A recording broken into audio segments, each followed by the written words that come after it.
All right, continuing our study of Paul's letter to the Romans. In this session, we will be in Romans chapter 1, verses 18 to the end of the chapter, verse 32.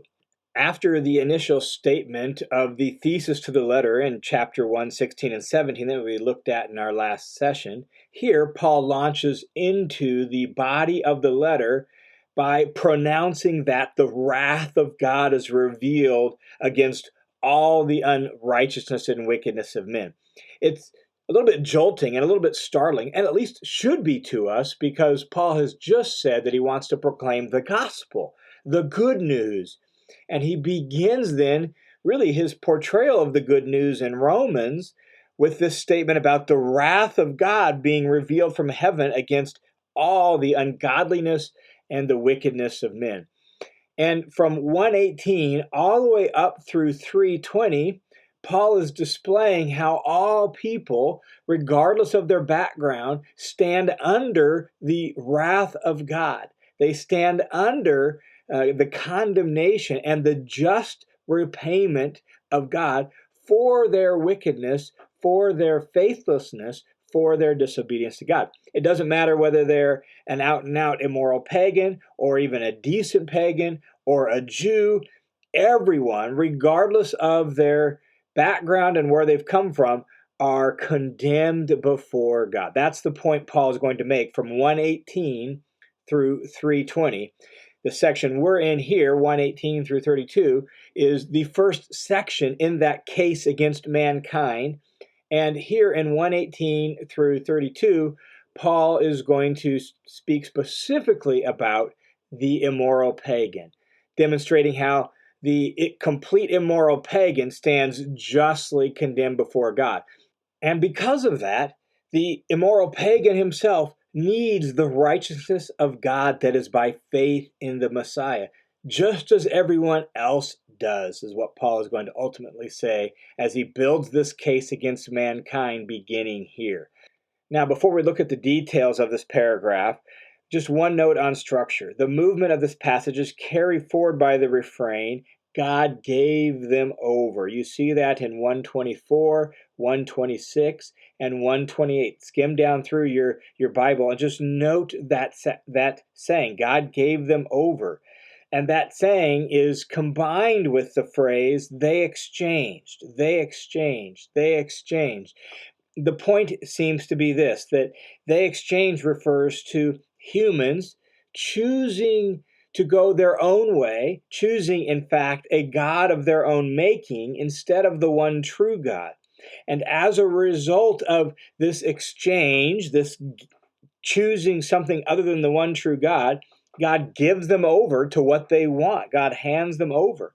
And in the overall context of the section, where we're talking about God displaying his wrath and his condemnation, pouring that out on mankind because of their wickedness, it seems to be the case that God giving them over to what they want is an expression of his wrath, his just repayment. Oh, you want? Well, then you can have it.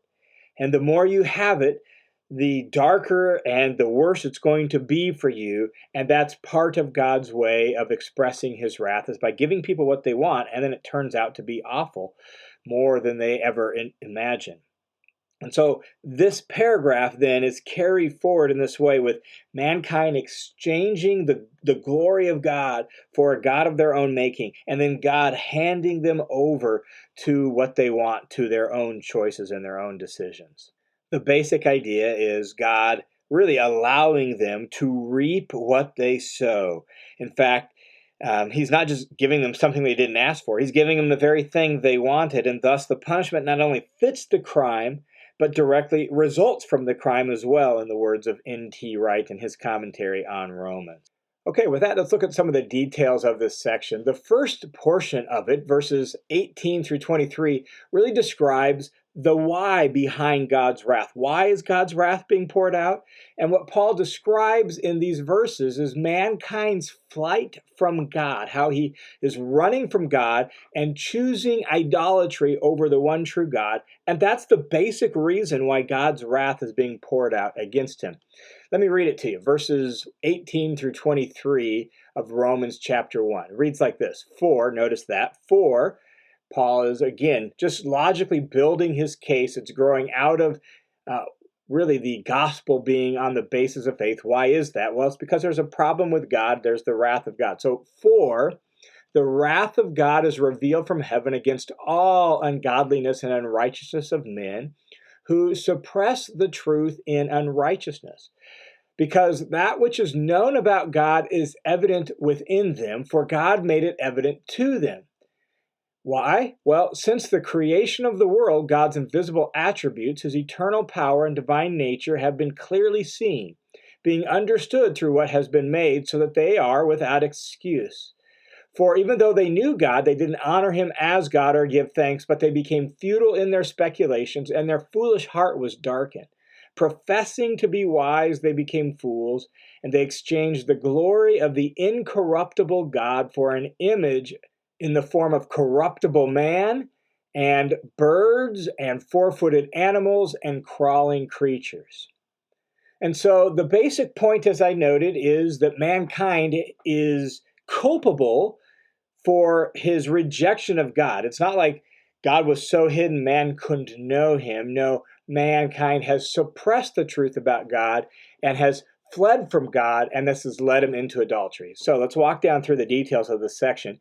For the wrath of God is revealed from heaven against all ungodliness and unrighteousness of men who suppress the truth in unrighteousness. So we already talked about God's wrath. God's wrath refers to God's just repayment for sin. It's not the fact that God is fickle and unpredictable. Some days he's in a good mood, some days he's in a bad mood. That's not the point. The wrath of God in Scripture refers to God's just repayment for sin. It is something that it takes a long time for God to finally say enough's enough and pour out his wrath. It's God basically saying, okay, you have revolted and you have rebelled long enough, and now I have to hold you accountable for your actions for the sake of your well-being, for the sake of my creation. And really for the sake of God's good name. So the wrath of God is God's just repayment for mankind's wrongdoing. And so he says the wrath of God is revealed from heaven against all the ungodliness and unrighteousness of men who, catch this, suppress the truth in unrighteousness. Notice that the truth is available to them. It's not as if they couldn't find it. They're pushing it down. They're suppressing it.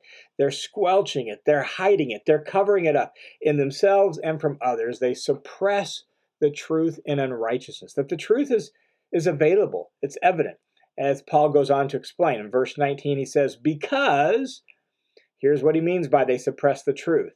Because that which is known about God is evident within them, probably better among them. The word translated within could mean within or among. So think among them. It's that which is known about God is evident among them. It's evident among us as human beings. It's evident in this world. That which is known about God is evident among them. Why? Because God made it evident to them.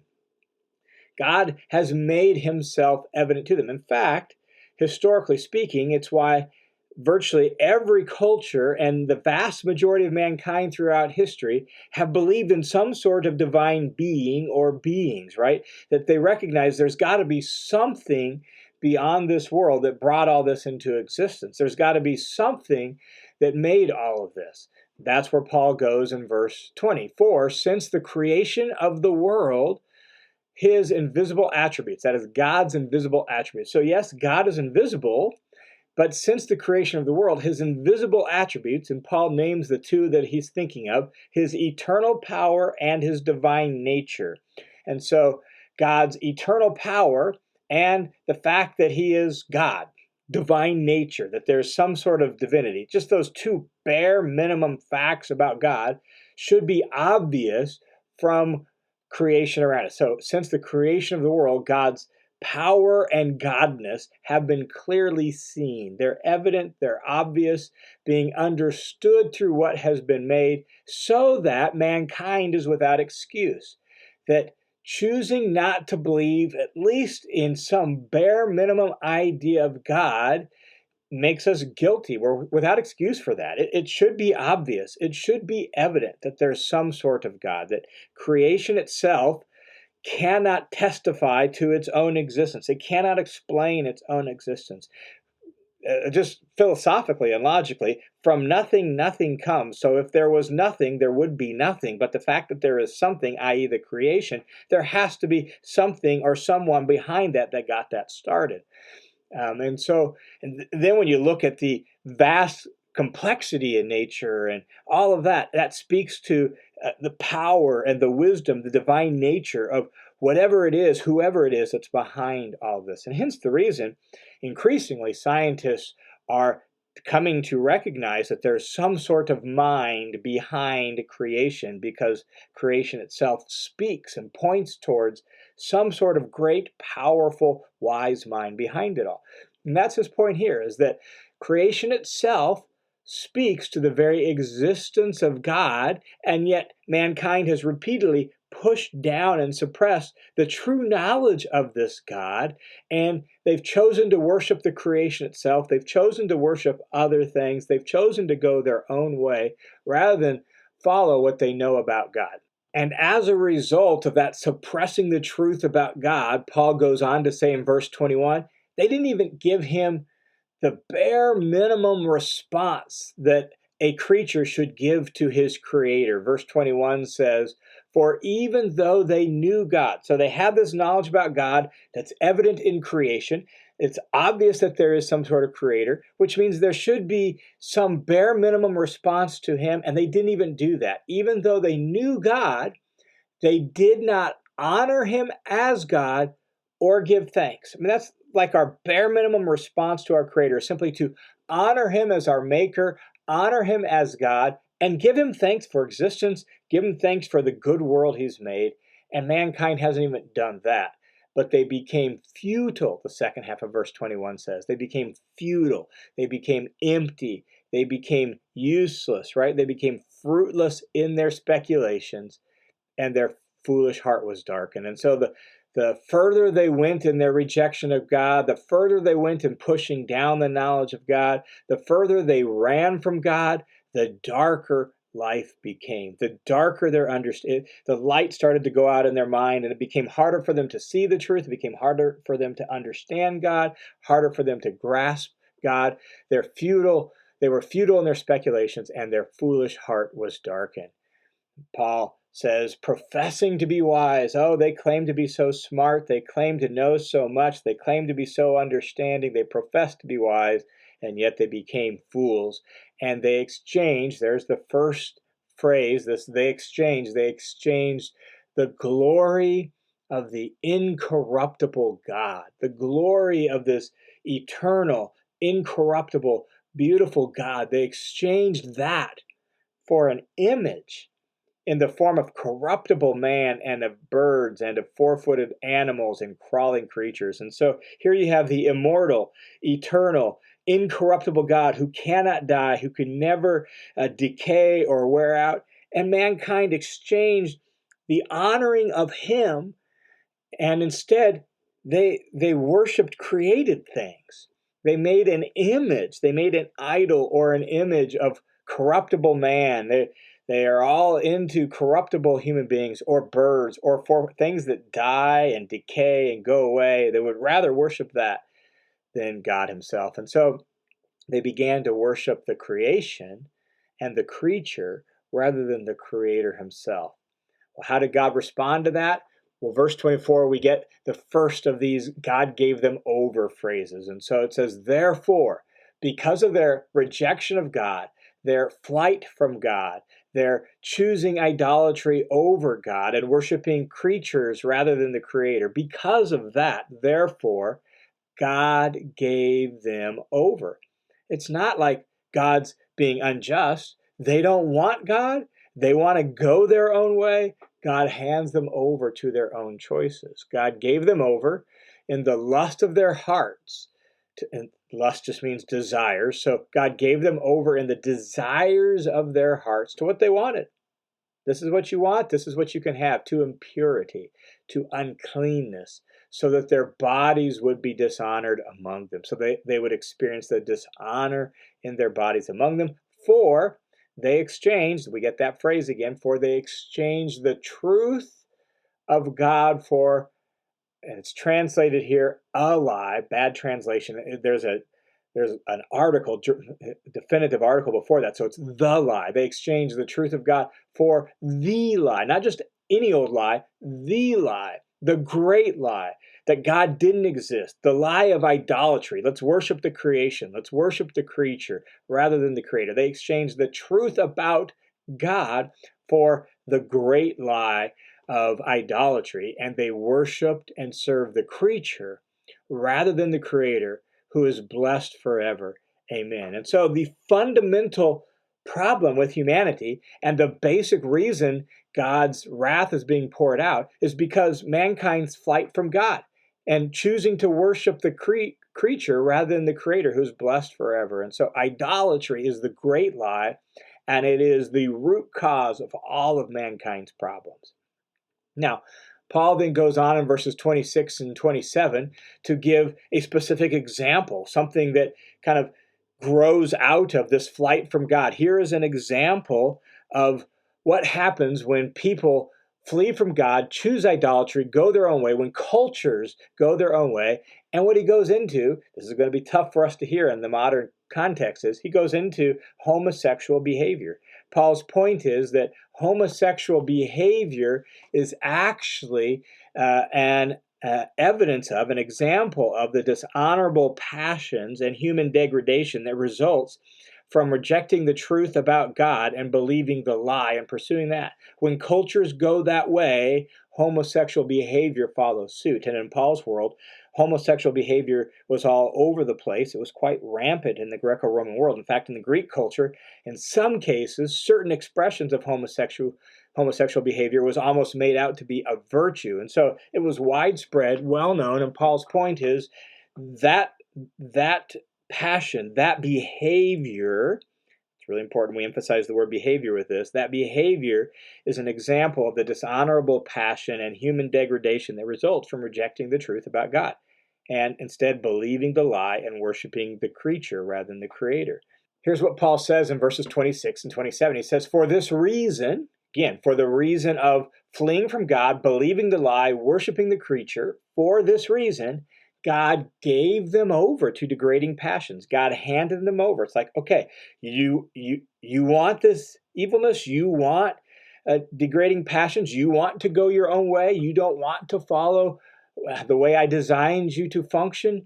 All right, I'll hand you over to those degrading passions.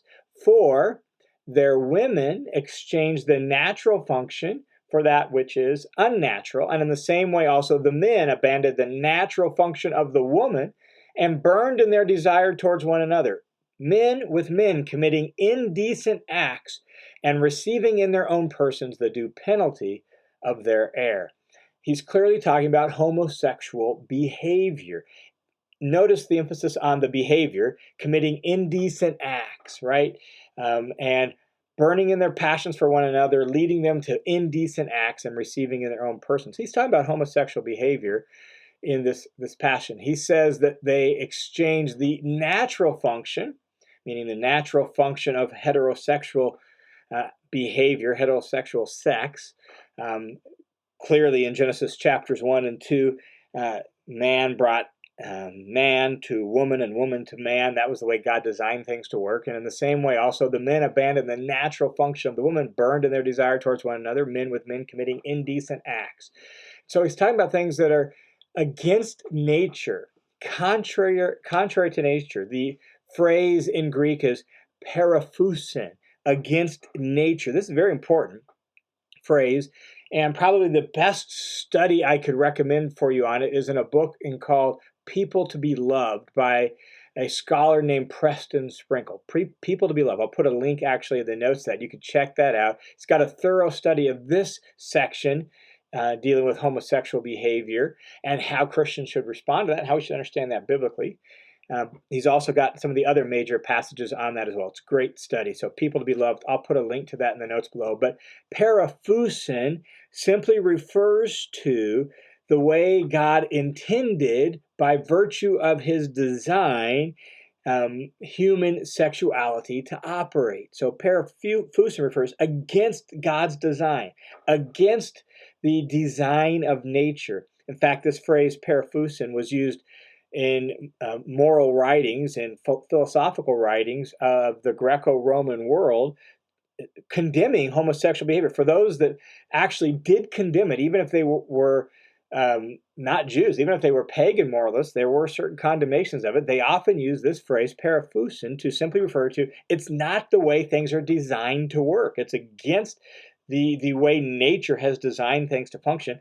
In Jewish thinking and Paul's thinking as somebody rooted in the biblical worldview, that's against God's design, against the way God designed sex and sexuality to be practiced and to work. And so when Paul says God handed them over to degrading passions, they exchanged the natural function for that which is paraphusin, against nature. What he's saying is, he's saying that they are going against God's design, the natural order of things as ordained by God. Again, in his commentary on Romans, he says Paul's argument is that the existence of homosexual practice in a culture is a sign that that culture as a whole has been worshiping idols, and that its God-given male and female order is being fractured as a result. And so when cultures flee from God and choose idolatry, one expression of that, one way it begins to manifest itself, is in homosexual practice. That's the point here in context in Romans chapter 1. From there, then, in verse 28, Paul one last time repeats the refrain that God gave them over, and then he rattles off a catalog of destructive behaviors that follow from the human flight from God. Let me read it to you. Romans 1, 28 through 32. And just as they did not see fit to acknowledge God any longer, God gave them over to a depraved mind to do those things which are not proper, being filled with all unrighteousness, wickedness, greed, evil, full of envy, murder, strife, deceit, malice. Malice refers to just ill will and hostility and hatred. They are gossips, slanderers, haters of God, insolent, arrogant, boastful, inventors of evil. Notice that phrase, inventors of evil. Disobedient to parents gets thrown into this massive list, like disobedient to parents, without understanding, untrustworthy, unloving, unmerciful. And although they know the ordinance of God, that those who practice such things are worthy of death, they not only do the same thing, but they give hearty approval to those who practice them. This is just sort of a catalog of the kinds of things that emerge within a culture that has been practicing idolatry, that is worshiping the creature rather than the creator. It's Paul's way of just throwing the net wide and saying, look, the out-and-out immoral pagan stands justly condemned because of their flight from God and the way that's manifested then in their behavior. So Paul paints with a broad brush the kind of sewage that percolates in the human heart and bubbles over into relationships and in the world when they reject God, when they don't submit to God, when they go their own way and they pursue their own passions. This is the stuff that fractures our world, destroys relationships, shows up in the news, and makes life so hard, so difficult, so burdensome for us. And remember that it stems from mankind's flight from God and the desire to go their own way and worship the creature rather than the creator. So let's wrap up this section with just a few concluding observations. The first is just human depravity, that this section really describes mankind's depravity, his brokenness, his wrongness, the corruption of the human operating system that leads to misbehavior, wrong behavior, and destruction within cultures. And frankly, human depravity is the easiest biblical doctrine to prove. Just read the news, right? Just watch what happens in people's lives. Like, we don't have to guess that humans are broken and don't work right. Look at the self-help section at your local bookstore on Amazon Books and see how many thousands of books are being written trying to solve human depravity and human brokenness. That it's just the easiest biblical doctrine to prove. And according to Romans chapter 1, what's the source of it? What's the origin of depravity, of wickedness, of our brokenness? Well, the origin of it is mankind's flight from God. with our rejection of God and our worship of created things, that's what leads to our brokenness and our wrongness. And so that's our real problem. Our real problem isn't so much sinful behavior and breaking the rules as it is severing ourselves from God. It's revolt, it's insubordination, it's alienation from God, who is our true good. And so what Paul does for us here in Romans chapter 1, he diagnoses the root cause of our problem. The root cause is rejecting God. Behaviors are simply symptoms of that. They're expressions of this fundamental human problem. If we're going to present the gospel, which we present as the solution to the human problem, if we're going to present the gospel well, then we must be sure to identify the problem accurately. And the problem isn't, just breaking rules or being bad. The problem ultimately is our flight from God. That's the ultimate source of human depravity. One other little reflection before we leave this section, and that is God's wrath. That, as we noted, God's wrath is his just repayment for our wrongdoing. It's not capricious. It's not unpredictable. It's not driven by a bad mood. It's motivated by justice, right? By God wanting to do what's right. And thus it is really a just repayment. And ultimately, God's wrath is intended to set things right. If you're going to set things right, you have to remove what's wrong. And God's wrath does that. And so God's wrath is both an expression of both his holiness and his love. It's his holiness because God is so holy, so pure, so beyond the pale of corruption that he necessarily responds to sin with justice. Like, this is wrong and this must be dealt with. I must put this right. It's that desire within God because of his absolute purity and absolute holiness that longs to put things right. But God's wrath is also an expression of his love because his love motivates this reaction. I can't stand by and let you ruin this yourself and ruin other people and ruin the good world. I've got to set this right. And so God, being both holy and love, responds to brokenness and wrongdoing and wickedness and evil with wrath, which is his desire to remove all that's wrong from the world and make everything right the way it's supposed to be. And thus, God's wrath, though terrifying and frightening on one hand, is something to be celebrated on the other hand, because it's God's desire and God's action to make the world right again.